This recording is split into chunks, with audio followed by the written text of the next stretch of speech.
ತಮ್ಮ. ಓಂ ಶಾಂತಿ. ಇವತ್ತು ಬಾಬಾ ತಿಳಿಸ್ತಿದ್ದಾರೆ, ಕೆಟ್ಟದ್ದನ್ನು ಕೇಳಬೇಡಿ. ಇಲ್ಲಿ ನೀವು ಸತ್ಸಂಗದಲ್ಲಿ ಕುಳಿತಿದ್ದೀರಿ. ನೀವು ಮಾಯಾವಿ ಕುಸ್ಸಂಗದಲ್ಲಿ ಹೋಗಬಾರದು. ಕುಸ್ಸಂಗದಲ್ಲಿ ಹೋದರೆ ಸಂಶಯ ರೂಪದಲ್ಲಿ ಮಾಯು ನುಂಗಲು ಬಂದು ಬಿಡುತ್ತೆ ಅಂತೆ ತಮ್ಮ. ತಮ್ಮ, ನಿನ್ನನ್ನು ವಿನಾಕಾರಣ ನೋವಿನಿಂದ ನರಳುವಂತೆ ಮಾಡಿದವರು ಕ್ರಮೇಣ ತಮ್ಮನ್ನೇ ತಾವೇ ನೋವಿನಿಂದ ನರಳಿಸಿಕೊಳ್ಳುತ್ತಾರೆ. ನೀನು ಯಾವುದೇ ಸೇಡು ತಿಳಿಸಿಕೊಳ್ಳುವ ಅವಶ್ಯಕತೆಯೇ ಇಲ್ಲ. ಕೇವಲ ಒಂದು ಹೆಜ್ಜೆ ಹಿಂದಟ್ಟು ಸಮಯವನ್ನು ಕಾದು ನೋಡು. ನೀನು ಅದೃಷ್ಟಶಾಲಿಯಾದರೆ ಇದೆಲ್ಲದು ನೀನು ನಿನ್ನ ಕಣ್ಣಾರೆ ನೋಡುವೆ. ಓಂ ಶಾಂತಿ ಅಣ್ಣ. ಅಣ್ಣ, ಇವತ್ತು ಬಾಬಾ ಹೇಳ್ತಾರೆ, ಈ ಸಮಯದಲ್ಲಿ ಯಾವುದೇ ಮನುಷ್ಯರನ್ನು ಆಧ್ಯಾತ್ಮಿಕ ಜ್ಞಾನ ಉಳ್ಳವರು ಎಂದು ಹೇಳಲು ಸಾಧ್ಯವಿಲ್ಲ. ಯಾಕೆ ಗೊತ್ತಾ? ಯಾಕೆಂದ್ರೆ ಎಲ್ಲರೂ ದೇಹಾಭಿಮಾನಿಗಳಾಗಿದ್ದಾರೆ. ದೇಹಾಭಿಮಾನ ಉಳ್ಳವರು ಆಧ್ಯಾತ್ಮ ಜ್ಞಾನಗಳೆಂದು ಹೇಗೆ ಹೇಳಲು ಸಾಧ್ಯ? ಆತ್ಮೀಯ ತಂದೆಯು ಒಬ್ಬರೇ ನಿರಾಕಾರ ತಂದೆಯಾಗಿದ್ದಾರೆ. ಅವರೇ ನಿರಾಕಾರ ತಂದೆಯು ದೇಹಿ ಅಭಿಮಾನಿಯಾಗುವ ಶಿಕ್ಷಣವನ್ನ ಕೊಡ್ತಾರೆ. ಒಬ್ಬ ತಂದೆಗೆ ಪರಮ ಎಂದು ಬಿರುದನ್ನು ನೀಡಲು ಸಾಧ್ಯ. ತಂದೆಯ ವಿನಃ ಪರಮ ಅರ್ಥಾತ್ ಶ್ರೇಷ್ಠರೆಂದು ಬೇರೆ ಯಾರಿಗೂ ಹೇಳಲು ಸಾಧ್ಯವಿಲ್ಲ. ಆತ್ಮಗಳ ತಂದೆಯು ನಿರಾಕಾರ ತಂದೆಯಾಗಿದ್ದಾರೆ. ಓಂ ಶಾಂತಿ. ಮಕ್ಕಳು ಇಲ್ಲಿ ಕುಳಿತುಕೊಳ್ಳುತ್ತೀರಿ ಎಂದರೆ ತಂದೆಯೂ ಆಗಿದ್ದಾರೆ, ಶಿಕ್ಷಕನೂ ಆಗಿದ್ದಾರೆ ಮತ್ತು ಸದ್ಗುರುವೂ ಆಗಿದ್ದಾರೆ ಎಂದು ತಿಳಿದಿದ್ದೀರಿ. ಮೂವರು ಅವಶ್ಯಕತೆ ಇರುವವರು. ಮೊದಲು ತಂದೆ, ನಂತರ ಓದಿಸುವ ಶಿಕ್ಷಕರು ಮತ್ತು ಕೊನೆಯಲ್ಲಿ ಗುರುಗಳು. ಇಲ್ಲಿ ನೆನಪನ್ನ ಈ ರೀತಿಯಾಗಿಯೇ ಮಾಡಬೇಕಾಗಿದೆ. ಯಾಕೆಂದ್ರೆ ಇದು ಹೊಸ ಮಾತಾಗಿದೆ ಅಲ್ವಾ? ಬೇಹದಿನ ತಂದೆಯೂ ಸಹ ಬೇಹದಿನ ಅಂದರೆ ಸರ್ವರ. ಇಲ್ಲಿ ಯಾರೇ ಬರುತ್ತಾರೆ ಎಂದರೆ ಇದನ್ನ ನೆನಪು ಮಾಡಿ. ಇದರಲ್ಲಿ ಏನಾದರೂ ಸಂಶಯ ಬಂದರೆ ಕೈ ಎತ್ತಿ. ತಮ್ಮ, ಬಾಬಾ ತಿಳಿಸ್ತಿದ್ದಾರೆ, ಶಿವತಂದೆಗೆ ಬೇರೆ ಯಾವುದೇ ಹೆಸರಿಲ್ಲ. ತಂದೆಯೇ ತಿಳಿಸುತ್ತಾರೆ, ನಾನು ಈ ಶರೀರವನ್ನು ಬಾಡಿಗೆಗೆ ತೆಗೆದುಕೊಳ್ಳುತ್ತೇನೆ. ಈ ಶರೀರ ರೂಪಿ ಮನೆಯು ನನ್ನದಲ್ಲ, ಇದು ಸಹ ಇವರ ಮನೆಯಾಗಿದೆ. ಇದರಲ್ಲಿ ಕಿಟಕಿಗಳು ಇವೆ. ತಂದೆ ತಿಳಿಸುತ್ತಾರೆ, ನಾನು ನಿಮ್ಮ ಬೇಹದ್ದಿನ ತಂದೆ ಅರ್ಥಾತ್ ಎಲ್ಲ ಆತ್ಮಗಳ ತಂದೆಯಾಗಿದ್ದೇನೆ. ಆತ್ಮರೆಲ್ಲರಿಗೆ ಓದಿಸುತ್ತೇನೆ. ಆದ್ದರಿಂದ ಆತ್ಮಗಳ ತಂದೆ ಎಂದು ಕರೆಯಲಾಗುತ್ತದೆ. ಇವರನ್ನು ಬಿಟ್ಟು ಬೇರೆ ಯಾರಿಗೂ ಸಹ ಆತ್ಮಗಳ ತಂದೆ ಎಂದು ಹೇಳಲು ಸಾಧ್ಯವಿಲ್ಲ ತಮ್ಮ. ಬೇಹದ್ದಿನ ತಂದೆ ಎಂಬುದನ್ನು ನೀವು ಮಕ್ಕಳು ತಿಳಿದಿದ್ದೀರಿ. ಈಗ ಆಧ್ಯಾತ್ಮಿಕ ಸಮ್ಮೇಳನ ನಡೆಯುತ್ತಿದೆ ತಮ್ಮ.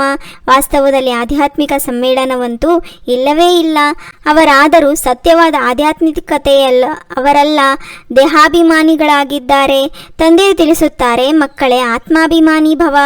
ದೇಹದ ಅಭಿಮಾನವನ್ನು ಬಿಟ್ಬಿಡ್ಬೇಕಂತೆ ತಮ್ಮ. ಹಿರಿಯರಿಗೆ ಯಾರಿಗಾದರೂ ಹೇಳುತ್ತಾರೇನು? ಆಧ್ಯಾತ್ಮಿಕತೆ ಎಂಬ ಅಕ್ಷರವನ್ನು ಈಗ ಬಳಸುತ್ತಾರೆ. ಮೊದಲು ಧಾರ್ಮಿಕ ಸಮ್ಮೇಳನವೆಂದು ಹೇಳುತ್ತಿದ್ದರು. ಆಧ್ಯಾತ್ಮಿಕತೆಯ ಅರ್ಥವನ್ನು ಯಾರು ತಿಳ್ಕೊಂಡಿಲ್ಲ ತಮ್ಮ.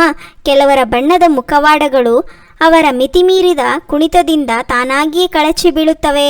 ನಾವು ಅವರನ್ನು ತಾಳ್ಮೆಯಿಂದ ಕುಣಿಯಲು ಅಂತ ಕುಣಿಯೋಕೆ ಬಿಡಬೇಕು ಅಷ್ಟೇ. ಅಣ್ಣ, ಬಾಬಾ ಹೇಳ್ತಾರೆ, ಬಿಡುಗಾಸಿನ ಸಂಪಾದನೆಯಾಗಿ ವಿದ್ಯೆಯನ್ನ ಓದುವುದಿಲ್ಲ. ನೀವು ಇಲ್ಲಿಂದ ಬೇಹದ್ದಿನ ಆಸ್ತಿಯನ್ನ ತೆಗೆದುಕೊಂಡು ಹೋಗ್ತೀರಿ. ಅಲ್ಲಿ ನಿಮಗೆ ಯಾರು ಈ ಪದವಿಯನ್ನ ನೀಡುತ್ತಾರೆ ಎಂದರೆ ಗೊತ್ತಾಗುವುದಿಲ್ಲ. ಅದನ್ನ ನೀವೀಗ ತಿಳಿದಿದ್ದೀರಿ. ಹದ್ದಿನ ಜ್ಞಾನವನ್ನ ನೀವು ಓದುತ್ತಾ ಬಂದಿದ್ದೀರಿ. ಈಗ ಬೇಹದ್ದಿನ ವಿದ್ಯೆ ಓದಿಸುವವರನ್ನ ಅರಿತುಕೊಂಡಿರಿ. ತಂದೆಯೂ ಆಗಿದ್ದಾರೆ, ಶಿಕ್ಷಕನೂ ಆಗಿದ್ದಾರೆ. ಅವರೇ ನಮಗೆ ಓದಿಸುತ್ತಾರೆ ಎಂಬುದನ್ನು ತಿಳಿದಿದ್ದೀರಿ. ಪರಮ ಶಿಕ್ಷಕ ರಾಜಯೋಗವನ್ನು ಓದಿಸ್ತಾರೆ. ಸದ್ಗುರುವೂ ಸಹ ಆಗಿದ್ದಾರೆ. ಇದು ಬೇಹದ್ದಿನ ಪ್ರಪಂಚವಾಗಿದೆ. ಅದೆಲ್ಲವೂ ಹದ್ದಿನ ವಿದ್ಯೆಯಾಗಿದೆ. ಇದು ಬೇಹದ್ದಿನ ವಿದ್ಯೆಯಾಗಿದೆ. ತಂದೆಯು ನಿಮಗೆ ಬೇಹದ್ದಿನ ವಿದ್ಯೆಯನ್ನು ಓದಿಸುತ್ತಾರೆ. ಇವರು ತಂದೆ, ಶಿಕ್ಷಕ, ಸದ್ಗುರು ಆಗಿದ್ದಾರೆ. ಇವರು ಕಲ್ಪವೂ ಬರುತ್ತಾರೆ. ಮತ್ತೆ ಇದೇ ವಿದ್ಯೆಯನ್ನ ಸತ್ಯುಗ, ತ್ರೇತಾಯುಗಕ್ಕಾಗಿ ಓದಿಸುತ್ತಾರೆ ಎಂಬುದನ್ನು ತಿಳಿದಿದ್ದೀರಿ. ಮತ್ತೆ ಇದು ಪ್ರಾಯಲೋಪವಾಗಿ ಬಿಡುತ್ತೆ. ಸುಖದ ಪ್ರಾರಬ್ಧ ಡ್ರಾಮಾ ಅನುಸಾರ ಪೂರ್ಣವಾಗಿ ಬಿಡುತ್ತೆ.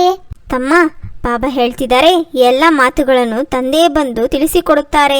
ಇವರು ತಂದೆಯೂ ಆಗಿದ್ದಾರೆ, ಶಿಕ್ಷಕನೂ ಆಗಿದ್ದಾರೆ, ಸದ್ಗುರುವೂ ಆಗಿದ್ದಾರೆಂದು ತಿಳಿದುಕೊಂಡಿದ್ದೀರಿ. ಪ್ರತಿಯೊಬ್ಬ ಮನುಷ್ಯನಿಗೆ ತಂದೆ, ಶಿಕ್ಷಕ, ಗುರುಗಳಿರುತ್ತಾರೆ. ಯಾವಾಗ ವೃದ್ಧರಾಗುತ್ತಾರೆಯೋ ಆಗ ಗುರುಗಳನ್ನು ಮಾಡಿಕೊಳ್ತಾರೆ ತಮ್ಮ.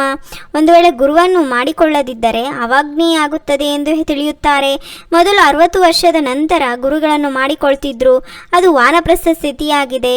ನಿರ್ವಾಣ ಅರ್ಥಾತ್ ಶಬ್ದದಿಂದ ದೂರ ಮಧುರವಾದ ಶಾಂತಿಯ ಮನೆಗೆ ಹೋಗುವುದಾಗಿದೆ ತಮ್ಮ.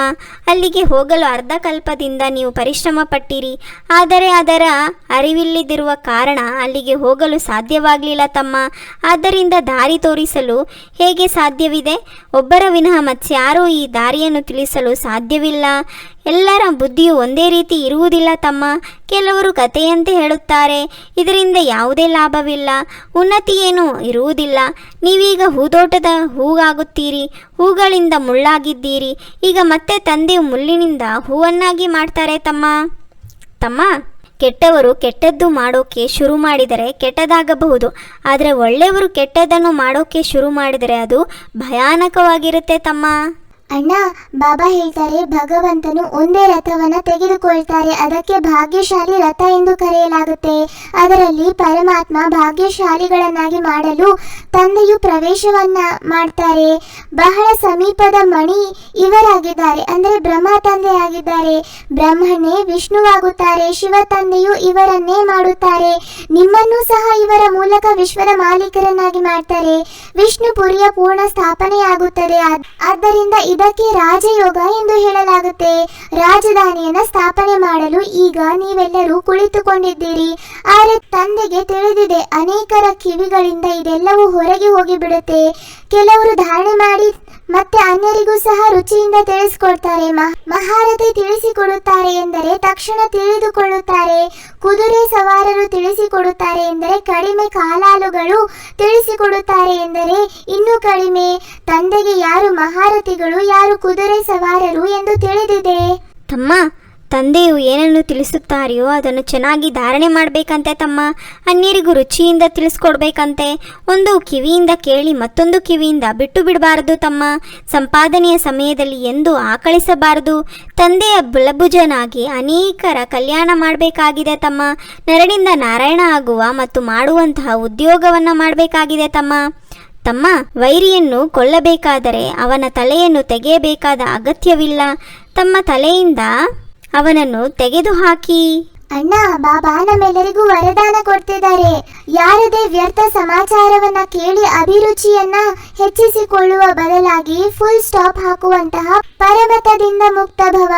ಕೆಲವು ಮಕ್ಕಳು ನಡೆಯುತ್ತಾ ಶ್ರೀಮತದ ಜೊತೆಗೆ ಆತ್ಮಗಳ ಪರಮತ ಮಿಕ್ಸ್ ಮಾಡಿಕೊಂಡು ಬಿಡುತ್ತಾರೆ. ಯಾವಾಗ ಯಾವುದೇ ಬ್ರಾಹ್ಮಣ ಸಂಸ್ಕಾರದ ಸಮಾಚಾರ ಹೇಳುತ್ತಾರೆ ಎಂದರೆ ಅದನ್ನು ಬಹಳ ಅಭಿರುಚಿಯಿಂದ ಕೇಳುತ್ತಾರೆ. ಏನು ಮಾಡಲು ಸಾಧ್ಯವಿಲ್ಲ ಮತ್ತು ಕೇಳುವಿರೆಂದರೆ ಆ ಸಮಾಚಾರ ಬುದ್ಧಿಯಲ್ಲಿ ಹೋಗಿಬಿಡುವುದು, ನಂತರ ಸಮಯ ವ್ಯರ್ಥವಾಗುವುದು. ಆದ್ದರಿಂದ ತಂದೆಯ ಆಜ್ಞೆಯಾಗಿದೆ, ಕೇಳುತ್ತಿದ್ದರೂ ಕೇಳಬೇಡಿ. ಒಂದು ವೇಳೆ ಯಾರಾದರೂ ಹೇಳಿದರೂ ಸಹ ನೀವು ಫುಲ್ ಸ್ಟಾಪ್ ಹಾಕಿಬಿಡಿ. ಯಾವ ವ್ಯಕ್ತಿಯ ಬಗ್ಗೆ ಕೇಳಿದಿರಿ ಆ ವ್ಯಕ್ತಿಯ ಪ್ರತಿ ದೃಷ್ಟಿ ಹಾಗೂ ಸಂಕಲ್ಪದಲ್ಲಿ ಸದಾ ತಿರಸ್ಕಾರ ಭಾವ ಇಲ್ಲದೆ ಇರಲಿ. ಆಗ ಹೇಳಲಾಗುವುದು ಪರಮತದಿಂದ ಮುಕ್ತ. ಅಣ್ಣ, ಇಂದಿನ ಸ್ಲೋಗನ್ ಆಗಿದೆ, ಯಾರ ಹೃದಯ ವಿಶಾಲವಾಗಿದೆ ಅವರ ಸ್ವಪ್ನದಲ್ಲಿಯೂ ಸಹ ಹದ್ದಿನ ಸಂಸ್ಕಾರ ಇಮರ್ಜ್ ಆಗಲು ಸಾಧ್ಯವಿಲ್ಲ. ನಿಮ್ಮೆಲ್ಲರಿಗೂ ಈ ಅಣ್ಣ ತಮ್ಮನ ಮುರಳಿಯ ಕಾನ್ವರ್ಸೇಷನ್ ಇಷ್ಟ ಆಗಿದ್ರೆ ಲೈಕ್ ಮಾಡಿ, ಶೇರ್ ಮಾಡಿ ಹಾಗೂ ಈ ಚಾನೆಲ್ನ ಸಬ್ಸ್ಕ್ರೈಬ್ ಆಗೋದನ್ನ ಮರಿಬೇಡಿ. ಓಂ ಶಾಂತಿ.